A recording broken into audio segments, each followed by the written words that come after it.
반대로 일본 특히 지방공항 같은 데 가면 너무너무 아날로그가 남아있어서 와 아직도 이러나마 싶은 생각도 들고, 특히 일본은 은행 가서 잔고주면 떼고 싶다 그러면 한 일주일 정도 걸려요.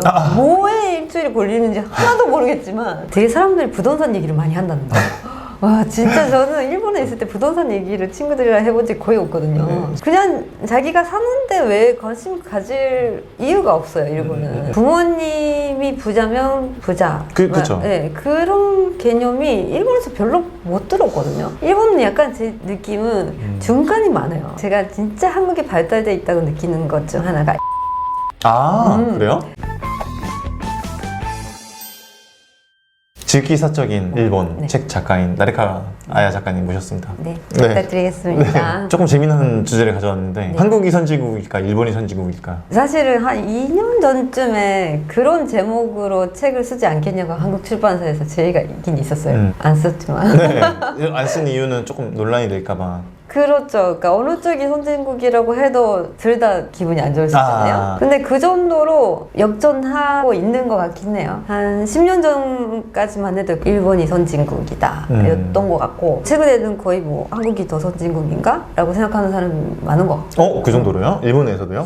대부분 한국에서는 그렇게 생각할 거고 일본에서도 젊은 세대는 좀 그렇지 않을까. 나이 좀 있는 세대는 자존심도 있고 하니까 아직은 아니야 막 이렇게 생각할 수도 있는데, 뭐 30, 40대 이하는 그렇게 받아들이고 있지 않을까?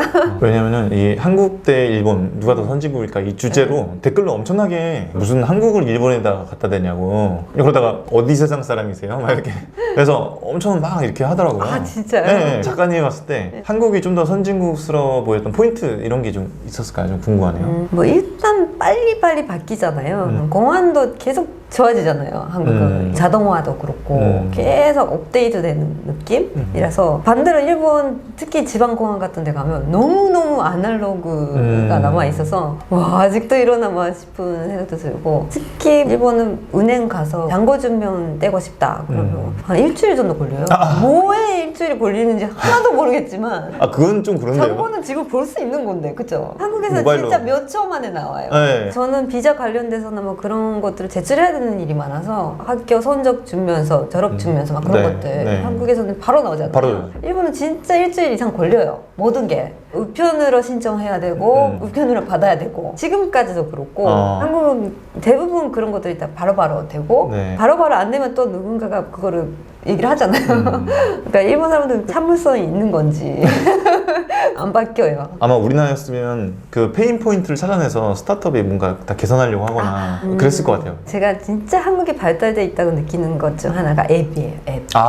그래요? 앱이 진짜 다양하고 잘 돼 있잖아요. 예를 들어서 뭐 지하철 검색하는 거라던가 카카오 택시도 그렇고 뭐 그런 것들이 진짜 쓰기 편하게 바로바로 나오잖아요. 다양하게. 일본은 그렇게 없거든요. 아마 뭐 세계에서 가장 한국이 그런 게 발달되지 않을까요? 네, 그 정도라고 생각하는데 일단 모든 게 편하긴 편해요. 거기다 더 나아가서 요즘엔 중국이 상하이나 이런 데는 이제 뭐 드론 날아다닌다고 하더라고요. 뭐 지문으로 뭐 들어가고 뭐 저는 안 가봐서 모르겠는데 굉장히 초디지털화 되어 있다고 하더라고요. 물론 중국 전역이 다 그런 건 아니지만 아시아 쪽이 늦게 성장하니까 또 그런 게 더 빨리 변하는 것 같기도 하고.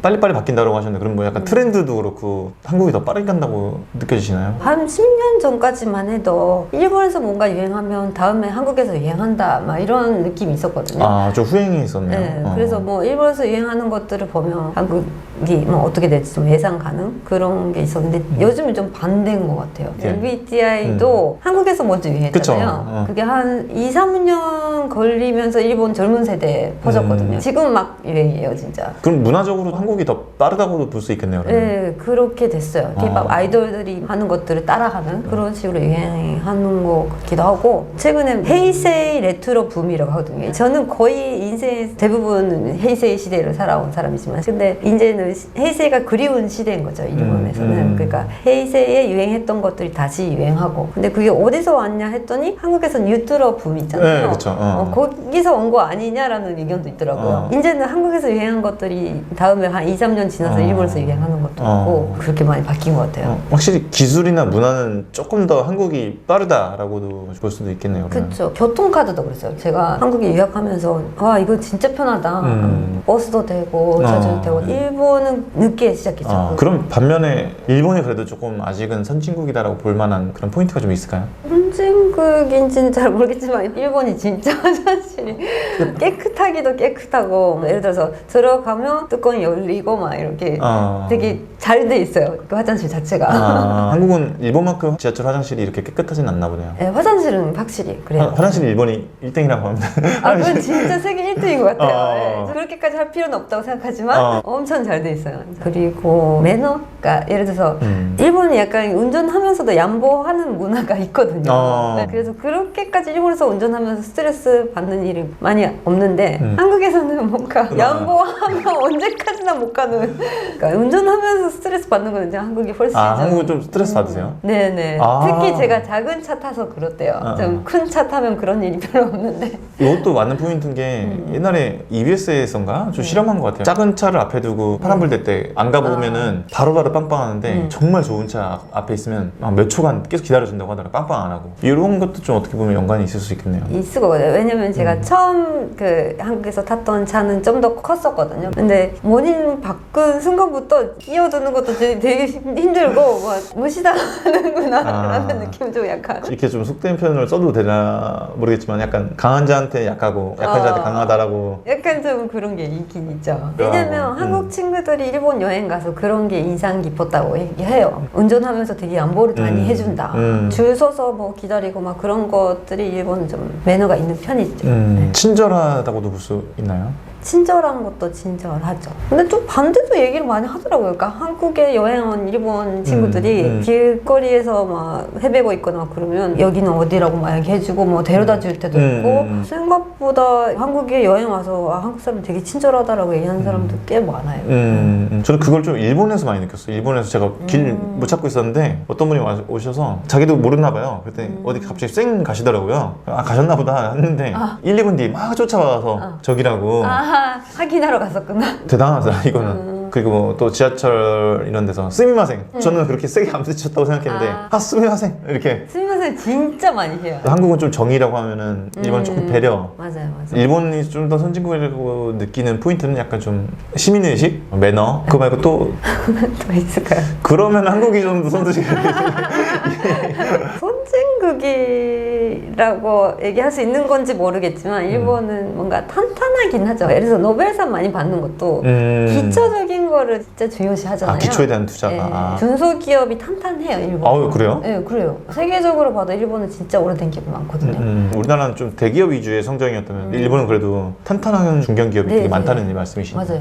되게 궁금한 건데 약간 부동산 가격이나 이런 건 좀 두 나라의 차이가 어떻게 될까요? 일단 제가 한국에 살면서 진짜 놀랬던 거는 되게 사람들이 부동산 얘기를 많이 한다는 거예요. 와 진짜 저는 일본에 있을 때 부동산 얘기를 친구들이랑 해본 적이 거의 없거든요. 그냥 자기가 사는데 왜 관심 가질 이유가 없어요, 일본은. 근데 한국은 일단 투자로 많이 생각하기도 하고 저희 세대가 특히 그럴 수 있어요. 저희 세대는 거의 어렸을 때 버블 붕괴를 경험해서 떨어지긴 떨어졌지 안 오를 거다라고 생각하고 살아왔는데 최근에 많이 바뀌었죠. 일본도 특히 도쿄는 한 10년 사이에 신축 아파트가 한 2배 정도 올랐대요. 있는 분들은 또 투자하고 없으면 또 반대로 나가야 되는 상황이 되고 막 그런 식으로 빈부격차가 일본도 좀 심해지고 있는 것 같고 그게 약간 마음 아픈 게 일본 국내에서만 일어나는 일이 아니라 일본 엔저 현상이라던가 막 그런 것 때문에 외국인들이 일본 부동산을 사는 것 때문에 오르고 막상 일본 사람이 나가야 되는 상황이 되고 그런 게 최근에 좀 문제이긴 하죠, 일본은. 확실히 우리나라가 부동산이 들썩이니까 관심을 가진 거네요, 좀. 그렇죠. 제가 회사 다닐 때 부서 전입을 갔는데 저희 팀장님이 그러시더라고요. 부동산에 관심 많으시 강남 사셨던 분인데 왔어? 그다음에 몇 살이야? 그래서 결혼했어? 안 했어? 집 어디 살아? 오피스텔이야? 월세야? 전세야? 이렇게 한 5분 만에 저도 6시면 그만두고 바로 한국에 왔잖아요. 그때 거의 모든 사람이 집을 사라고 그랬어요.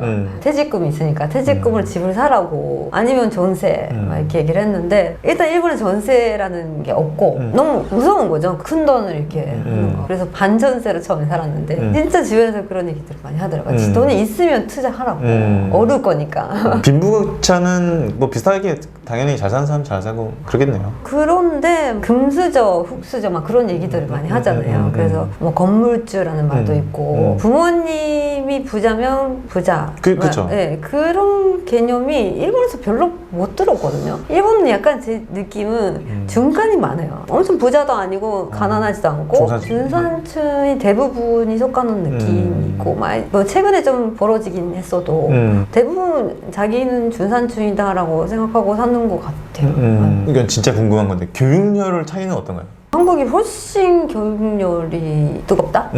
도쿄의 어떤 사람들은 엄청 치열하게 할 수도 있는데 제 주변 친구들만 봐도 그렇게 애들을 좋은 대학교 보내려고 하거나 막 그런 게 별로 없거든요. 그러니까 진짜 다들 축구하고 부활동 진짜 열심히 하거든요. 친구들을 만나서 어떤 대학 가고 막 어떤 학원 다니고 막 그런 얘기 하기보다는 주말에도 축구 때문에 어쩌고 막 그런 얘기들을 해요. 우리 작가님이 한번 그런 얘기 비슷하게 해주셨는데 네. 댓글에 그러더라고요. 도쿄에서 엄청 치열한 곳이 있다고. 네, 그 얘기도 듣긴 들어요. 거기는 중고등학교도 다 세습으로 간다고 들었는데.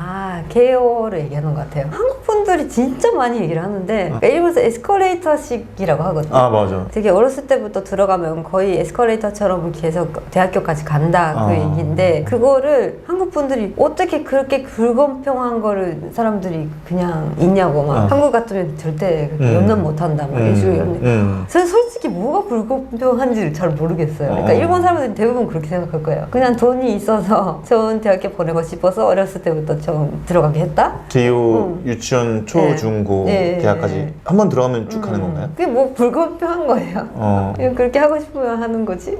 그냥 선택이 아닌가? 어디나 마찬가지겠지만 또 젊은 세대들이 이제 불공평에 대한 박탈감이 좀 커서 그렇지 않을까. 부정 입학 같은 거 네, 그런 그쵸. 거에 대한 한국에서 엄청 네, 맞아요. 반감이 크잖아요. 그럼 정치인들도 날아가잖아요. 그렇죠, 그렇죠. 그런 얘기는 일본에서 별로 못 들은 것 같아요. 이런 얘기를 해도 될지 모르겠지만 저희 오빠가 치과 의사거든요. 치과 의사의 아들들이 많이 치과 의사가 되잖아요. 근데 저희 집은 그런 게 아니어서 되게 미안하다는 식으로 친구들이 그렇게 얘기를 하더라고요. 그러니까 자기들은 그냥 들어갈 수 있다는 거예요. 그러니까 뭔가 돈으로 들어갈 수 있나 봐요.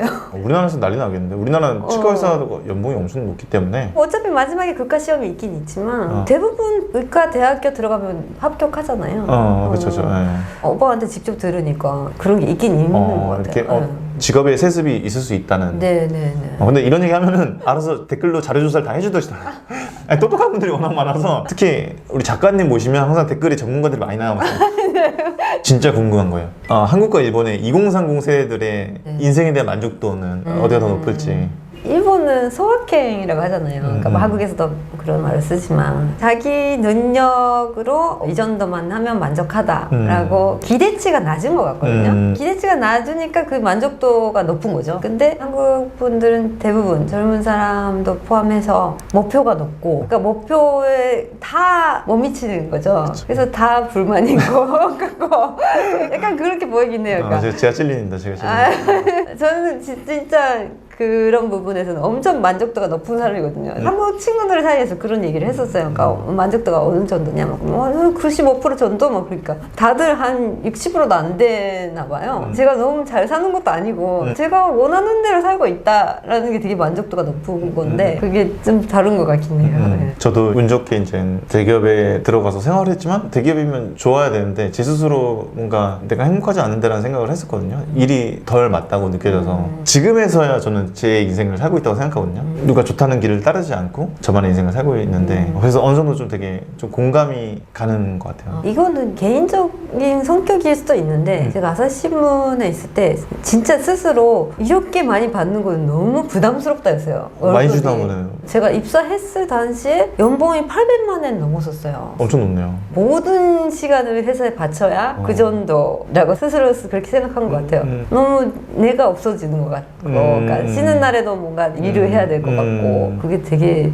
힘들었거든요. 반 정도 받고 반 정도 일하고 싶었는데 일본 사람이 그렇게 생각하는 사람이 많은지는 잘 모르겠고 저는 그랬습니다. 인생을 만족하려면 타인에 대한 좀 비교를 좀 덜 해야 되는데 일본은 좀 덜 하다고 보면 되겠네요.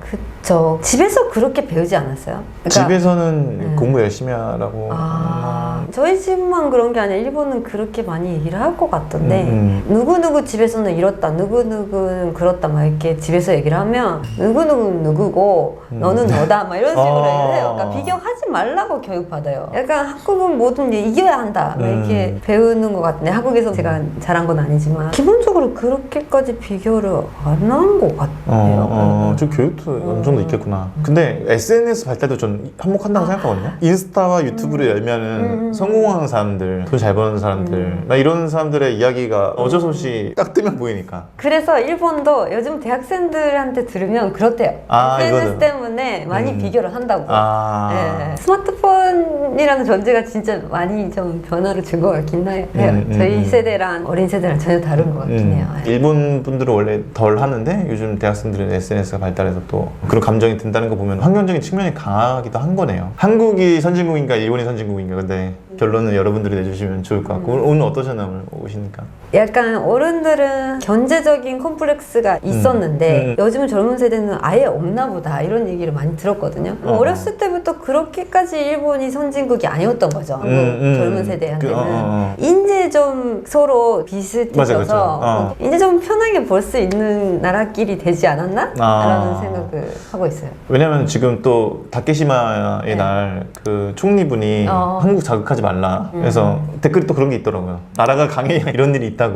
확실히 경제력이 좀 중요하지 않나 하는 생각도 드네요. 네, 맞아요. 오늘 조금 예민하지만 작가님 모시고 좀 재미난 이야기 나눠봤는데 혹시나 또 작가님이나 일본에 대해서 궁금한 이야기 댓글도 남겨주시면 또 모시겠습니다. 또 제가 몰라서 얘기했을 수도 있으니까 더 지적해 주시면 감사하겠습니다. 네. 참고로 또 모신다는 건 제가 작가님 동의는 받지 않았습니다.